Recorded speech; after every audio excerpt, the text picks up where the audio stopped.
All right, good evening, everyone, and welcome back to the Coach Jones Show. I'm Adam Bell, along with the Indians football head coach, Coach Jones. Coach, how you doing? I'm doing good, Adam. How are you? I'm telling you what, it was a weekend this weekend, wasn't it? It was. Man, there's so much going on, but right now I know you want to send out some thoughts and prayers to football family. Yeah, I was informed this morning that McIntosh Academy, who we played earlier this year, their defensive coordinator, had a accident earlier this week and fell and I believe hit his head and tragically passed away. And so I text Coach Warren early this morning and I want our folks to know that, we're sending our thoughts and prayers and condolences out to the coach's family and all of the McIntosh Buck family, and just absolutely terrible thing to hear today. Just want to send those thoughts out to them. Absolutely. Our thoughts and prayers go out to Coach Warren and their community from CSN as well, Coach. All right, let's dive into some football, Coach. I want to welcome everybody back, obviously, to the Coach Show. Senior night this past Friday night, and talk about a way for those boys to go out on senior night. 591 yards of total offense, which is a new school record, single-game school record. 564 of those yards on the ground, Coach. Holy cow, what was going on Friday night? Well, I tell you, I'm super, super proud of our offensive line and the tight ends and the blocking backs, and the little set that we get in and then talk about the selflessness of both of the backs on Friday night.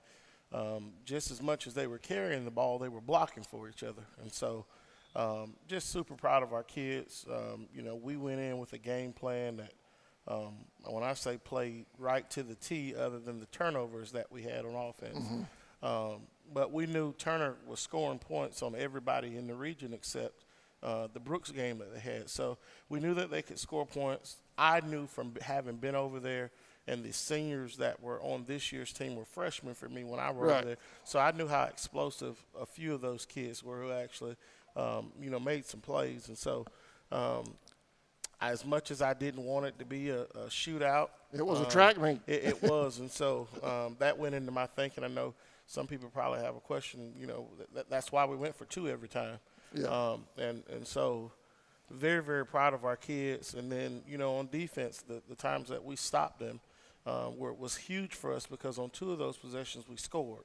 Mm-hmm. And so when you're going up against an offense that's scoring a bunch of points, the best thing you can do is score, and then when you stop them, score. And so I was watching and doing the math all night. I felt like a math teacher Friday night trying to do the math of how many points are we up and then how many possessions are we up. And so it really was about – I didn't mean to cut you off, but it really was about possessions, especially toward the end. I know Sammy brought it up in the booth with me in the third or fourth quarter. If the defense could just get one or two stops, number of possessions, we could cut down on that scoring. Yeah, well, I was thinking just like you, and then I'll tell you, we get the ball with about 5 minutes left in the game. And, my thinking was they don't need to touch the ball again, right? We were still up two possessions. But I said if we can just bleed the rest of this clock out, and fortunately enough, we were able to. It felt like we were getting down there, getting ready to score again, but I didn't want to chance anything of them running a kickoff back, which they did, or doing something crazy, throwing a ball up and it gets tipped and they go score, and now we're having to defend an onside. I didn't want anything crazy like I've seen in my lifetime happen in football happen on Friday. And so very, very proud of the kids there at the end of closing it out. I know that offensive line, you mentioned just a moment ago, the offensive line just blowing holes, dominating. Was that the game plan going in to run the ball as much as we did, or is that something just kind of developed as the game progressed? No, I think after about the first series of the game when we saw, what we were doing was working, my literal statement was let's not break anything that didn't need to be broken. And I know that's people often talk about, fix it. Yeah, and so people often talk about fixing something, but you can actually break something that don't need to be broken. And so, after that first series, why try anything else? And so we got behind the chains a couple of times and kind of spread it out a little bit more. But it's been something again that really helped us in the Lanier game and it's become a staple of our offense as we've had some injuries here or there. The kids have taken ownership for it. What I saw Friday was I saw some kids physically asserting themselves, which, this time of year going into the playoffs, knowing what was on the line Friday night, there was so much outside of it being senior night. There was a lot on the line Friday. Yeah. And so when there's a lot on the line, you pull your chin strap a little bit tighter and let's go, So I was very, very proud of how our kids responded. It was a do-or-die game Friday night as far as postseason was concerned. Mm-hmm. I mean, you had to have that game. Now, all of a sudden, we're looking at maybe, if we can pull off clinch, if I'm doing the math right, maybe a 3 seed if we can pull off a win over in Omerville Friday night. Yeah, so I think, if I'm kind of doing my stuff correctly, we're obviously playing for a 3 seed, and Clinch is playing for, I believe, a 2 seed or a 4 seed. And so it's really weird how this stuff works out. For me, knowing that we're in the playoffs, this game, and it's crazy, last week was so big, but this game's big because it's the Swamp War, right? Whether this game's played early in the year or last game of the season, got 2 communities that know each other super well, kids that know each other super well. We compete in everything outside of football. So it's going to be no different Friday. I think, if you're a fan of high school football, I'd hope Friday feels like a playoff-type atmosphere. It probably would have, irregardless of when it's played. But, again, for our kids, there's not much you got to say this week because they know we're playing Clinch. I know this past Friday, it felt like a playoff atmosphere. The urgency and everything. And even when we did I don't want to get too far here, but even when we did the post-game interview with you, Sameen made the comment, you said like your man, he was like relieved and stressed and everything all at the same time. Yeah, it's been hard, man, when you drop a region game, you're that much further down. And so when you get in a situation, where you've got to win to extend your season, it heightens everything. It's not as, though that you try to do anything different. It makes everything that much more important. Sometimes with kids, it ain't always important to them. Right. But I felt like last week our kids knew what were on the line because, we're really big on, fist bumping or high-fiving around here. And so all week it was a coach, we got you. Coach, we got you. Coach, we know. We know. As much as I'm going to say it, it's on the line on Friday. We better be ready to play. They had in their mind they wanted to extend their season, so here we are. During the game, before we got those 1 or 2 crucial stops there in the second half to kind of break up the scoring a little bit for Turner, it was back and forth. But the real difference to me in the beginning, maybe the first 3 quarters, was the special teams, us getting our PATs and them not. Can you talk about that? Yeah, so they went for 2 just about every time throughout the season. I think they've tried some extra points early in the year and may not have been able to convert them. But then they just started going for 2. So in my mind, if we're going to go back and forth, they go down and score at the beginning of the game and kick an extra point. And I was like, that's off from what they usually do. Right. And then so when we started going for 2, they scrapped that plan and said, well, we're going to have to start going for 2 as well. And so I think in my mind I told our coaches, I didn't tell anybody I was going to want to go for 2. It's right at about midway through that first series that I said, if we're getting 5 and 6 yards a pop until they stop us, right, we ought to be able to get 3 in on the goal line, So I knew points would be at a premium on Friday night, and I didn't want to waste any if we had the opportunity not to. I know the final was, 49-38, right? So 48-39. Yeah, so, I mean, if they make 5 of those P8, where they had 7 touchdowns, so if they made 5 of them, it's almost a tie ball game. Yeah. So that's pretty impressive for your defense to stop them from 3 yards out almost every time. Mm-hmm. So that's a good thing. It was. Hey, I wanted to ask you. You told me you and I talked a little bit, texting back and forth Sunday about the show and everything and different things going on, and I congratulated you on the game. And you wrote me back and you said, "Simple is all that is needed." Could you mind expanding on that? If you don't mind, if I don't put you on the spot. No. So Friday, with there being so much on the line, we put so much work into what we were trying to do. And so what we figured out, or what I figured out very early in the game, as simple as we could be for our kids, right, and just kind of try to let them play. They may not make the play, but eventually they will. Right. We were rolling on offense. simplify what we're doing or be as simple as we can, we give our kids a better chance to be successful. Yeah. And so when I meant I was dialed into every single nuance of everything going on in the game Friday, I wanted to see our kids play fast. And if we weren't going to be successful, I didn't want it to be because we didn't just give unbelievable effort or we didn't just play to the best of our ability every single snap. And so simple ended up being better. So you broke it down, kind of simplified it a little bit, let the athletes be athletes. Yeah, and so, for the average fan that's out there, well, why? Coach, we don't do that every week? Yeah. We do. We try to be as simple as we can. Football has evolved. It's not 3 yards in the cloud of dust. There are really good coaches who take advantage of things that you do, and you got to be willing to evolve and change. And then sometimes you get so far into what you're doing that there's not really much you can change. You got to alter and move pieces around. And so, we've lost a couple of guys throughout the season, like I know everybody's dealing with. So we've had to try to be creative with what we're doing, on all sides and all facets of the game. And so sometimes, probably more so all of the time, simple is better. Yeah. I hear you, Coach. Well, that was a great result, obviously. 591 yards. I think the previous record was, strangely enough, also against Turner. I think in 2016 or 2017, I know Glenn didn't have the exact year, but that was the previous single game record also against Turner. So that's kind of weird how that shaped out.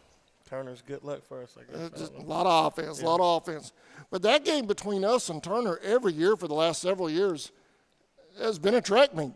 I mean, it's been back and forth every year. Just a lot of athletes and a lot of speed on both squads.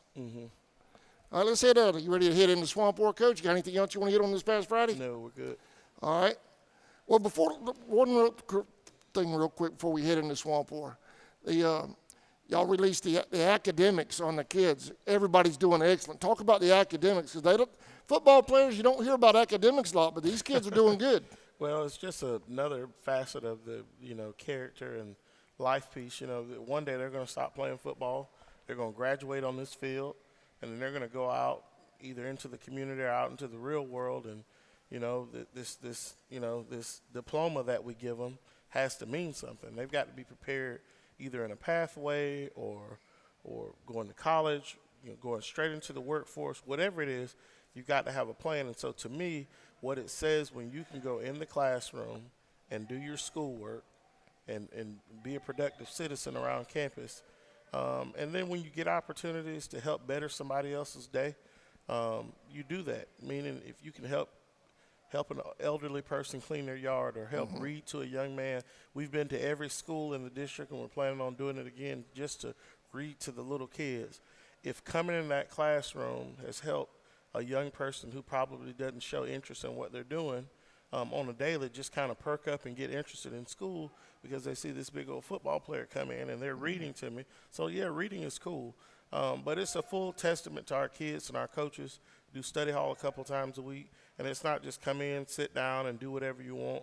We're checking to make sure that the assignments that they're doing in class are being done in study hall. The kids are doing their work. And then, look, we're not perfect. So when somebody doesn't do things the right way, we hold them accountable. Because at the end of the day, these are your grades. Yeah. And if we're talking about going to play college football, you better have academics because you got to go to school wherever you're going. First thing those recruiters ask when they walk in the building, from what I understand, is they ask for that transcript first. Yes, they transcript, and then what kind of person is he? Yep. They know you can play. That's why they're here. Right. Grades, and then what kind of person. And they don't just want to talk to me. Rarely now, it's weird, Adam, rarely do they want to talk to the coach about what kind of kid is this. They want to talk to the administrators. They want to talk to the teachers. They may even want to talk to a student or a staff member. What kind of person is this young man when he's not around his coach? Is he a good person? Does he help people out? Because when colleges award you a scholarship, they're investing hundreds of thousands of dollars into your future. Yeah, like you said, they've already gone to the trouble to watch the film, or they wouldn't be here to begin with. That's right. So them grades, you got to have the grades, guys. Got to have them. Swamp War Friday. This may be one of the biggest Swamp Wars in a few years around here. with obviously a possible 3 seed on the line, definitely postseason, how everything's shaping up. And I think this game, if I'm not mistaken, this game Friday night affects the top 4 teams in the region because of how everything shapes out. It's going to be a wild night Friday. Yeah, the region championship will be awarded by the result of our game. So, just a weird set of circumstances. I think everybody in the region that's qualified is going to be watching to kind of see where they fall. But again, from having been at Turner, having watched this film of the Swamp War for a couple years and preparing for both Charlton and Clinch, you know how big of a game this is. I haven't been to a Swamp War in person, but in high school, I played a part of the Reigns and Reebok game, which is a game that draws near 15,000 people in Jacksonville. So I understand what a game like this means to a small-knit community. But more so for the community. Both communities are coming and rallying behind their teams. And so it just so happens that this thing got backed up literally the week before the playoff starts. Isn't that wild? Yeah, it is. And so, our kids didn't need a reason to get up for this game. It's Charlton versus Clinch. Let's strap our helmets up and let's go. It's actually a playoff game before the playoffs. It is. It really is. It's really like technically round 1 coming out the gate. It is. 3 seed up for grabs. The Boneyard over there, that's a reputation all their own over there. It's home field over there, Coach. Yeah, I've been over there a time or two. I remember when I was coaching at Valdosta, Coach Rodemaker was then the defensive coordinator. Him and Coach Dickerson knew each other. And Clinch was playing, I believe, Commerce in the state semifinals.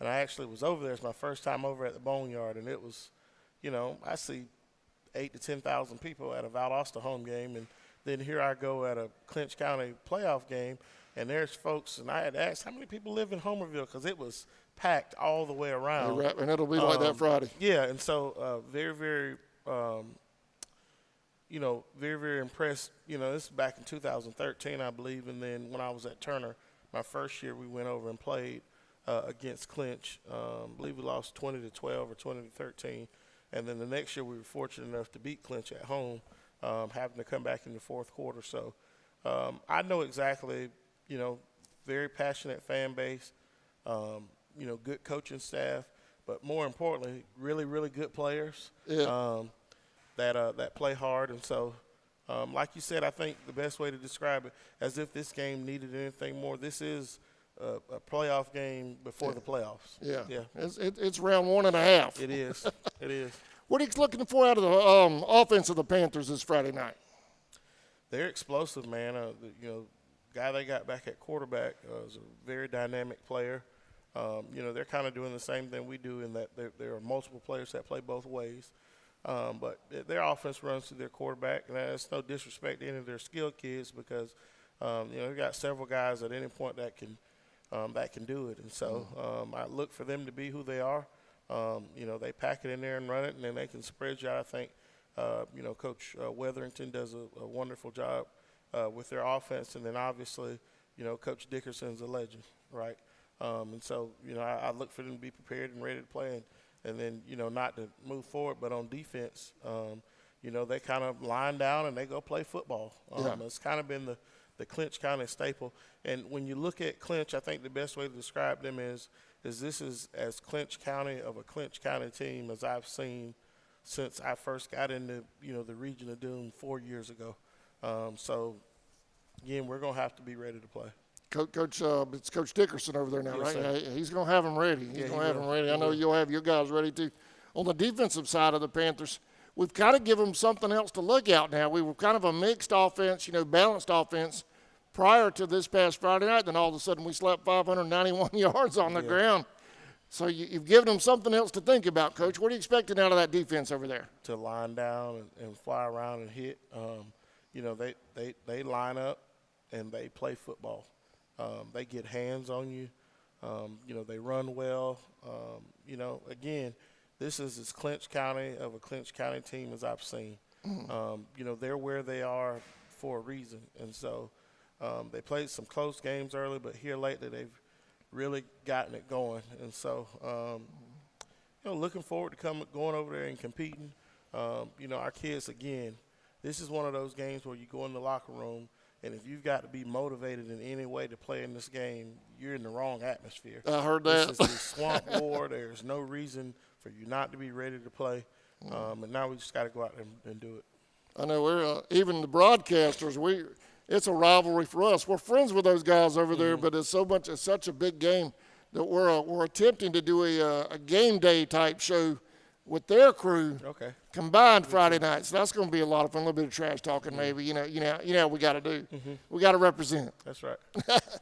Hey, Coach, we talked a little bit about the playoff seeding. The way it is right now, we're the 4 seed. If we win Friday, we'll be the 3 seed? Yes, sir. That's correct. And then if we win Friday, the region gets kind of discombobulated. I'm not even worried about those other guys. I hadn't figured out who wins the region and whatnot. It's a mess. Yeah, just because I'll tell you, it's cool if you're not involved directly in the game, right? To look at how everything happened. Goal number 1 was to make it to the playoffs. That's been such a standard here. And then when you make it to the playoffs, even the years when we've been successful, way back when Coach Mack was here, you've got to really wipe your memory clean when you get to the playoffs because everybody's 0-0. You could show up thinking you're hot stuff and the team's on it that night and you're just not on it and you're going home. So, we got to get this one in and then see where we sit. And then we've really got to hit that reset in the fact that this is literally a new season within the season. The margin for error there is none. You don't play well, your season's over with. So that's kind of the attitude that we've been talking with about the kids. We've got to go out because of everything that's on the line this week, and then come next week because we're going to be playing next Saturday. That at least we do know. We've got to be ready to play. I wanted to ask you, I think I heard, sometimes I miss some things. Yes, sir. The first round of the playoffs, I know we're looking way ahead, but I've seen the GHSA post Friday and Saturdays. Do we know what day or that will be settled next week? No. All of Division II Single A is on Saturday. Okay. So, and a lot of that is due to being able to have quality officials.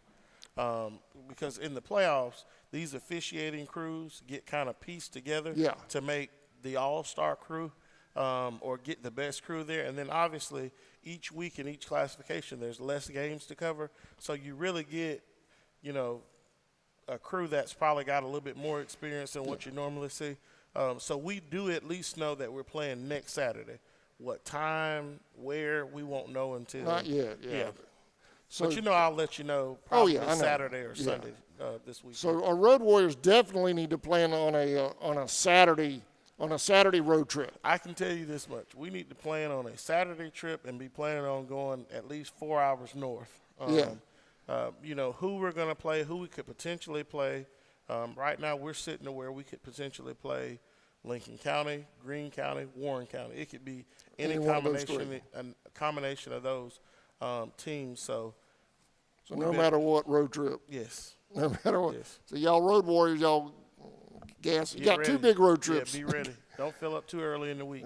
We want all of y'all in Homerville Friday, though. Yes. Then we'll worry about gas money next week. Yes, sir. All right, Coach. Anything else you want to hit on me? No, every week I always like to say something, not just to my family, but this is such a long season. Our coaches are away from their families. All of our coaches, with the exception of one, have kids. We're all Mayor Coach Corder's engaged now, so he'll be married next year. So it's just, especially this time of the year, still such an emotional time for me, because my wife and daughter tune in every week. Miss Terry and Miss Taylor. And my wife sends me little videos of my daughter watching me on this platform. So I'm thankful. She's watching the show right now? I'm sure she's watching. Give her a shout out, Coach. Hey, Taylor. Hey, Taylor. I say Taylor first because Taylor's up probably jumping, talking about her daddy. My wife just sits and smiles at me. But I'm so thankful for them. I'm thankful for my mom and my dad, my older brother, and all of my family down in South Florida and all around that watches the show. I would not be who I am. I would not be where I am without my wife and my daughter, and then my mom and my dad, my brother. They're so supportive of everything that I do. And you know what? I'm never going to be ashamed to say that, because not everybody's fortunate enough to have the support system that I have. Right. No matter how many ups or downs I go through, I've got a That family foundation. that loves. Yeah, I got a family that loves, and it goes into who I am as a person. And then for our coaches, I enjoy seeing Coach Schwing and his little boys out here playing, and when his wife comes out, Coach Phillips getting to coach his son and see his younger son out here with the Glover brothers, and Miss Lacey, his wife, that comes out.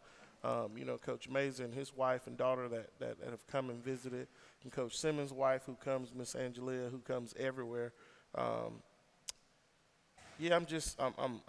super, super thankful for my coaches, super thankful for the fact that when they leave here, they're going home to people who are going to pour into them, because this is a taxing job at the end of the football season. Usually we're tired and worn out, and this is a lot. And, it's just been on me lately, Adam, to be more grateful than probably what I say out of my mouth. And it's not that I'm a negative person, but I'm so thankful for the ups and downs that's been this season, because it really is setting a foundation for what I hope that, that we are here in the years to come. And so I'm just super thankful for our coaches' families, super thankful for our players' families. Our guys are eating right now. Thankful to our Fuel in the Tribe group and our quarterback club, everybody in the community who's had a hand in that. And so, need everybody there on Friday. And it's a community. It is. It is a community. I love it. Community. While we're thanking spouses, my wife's been putting up with me doing this for 15 years. So thank you, baby. Yeah, thank you to you too. Yeah. Hey, Coach, I appreciate you as always, man. Thank you. We'll see you Friday night. Kickoff 7:30. Us and CSN and Creekbox going to do a pregame show. They haven't settled on the time yet, but it's going to be a combo show. Y'all join us for that. I'm thinking probably somewhere around 5:30, but we'll post it and let y'all know. Okay, All go right? try it. Have Go a great try it. weekend, or have a great week, rather. Go Indians. Yes. I almost did the Gator chomp. Oh, Lord. Go Indians. Oh, man. We'll see you next time on the Coach Jones Show. Oh, man. Yeah, no problem.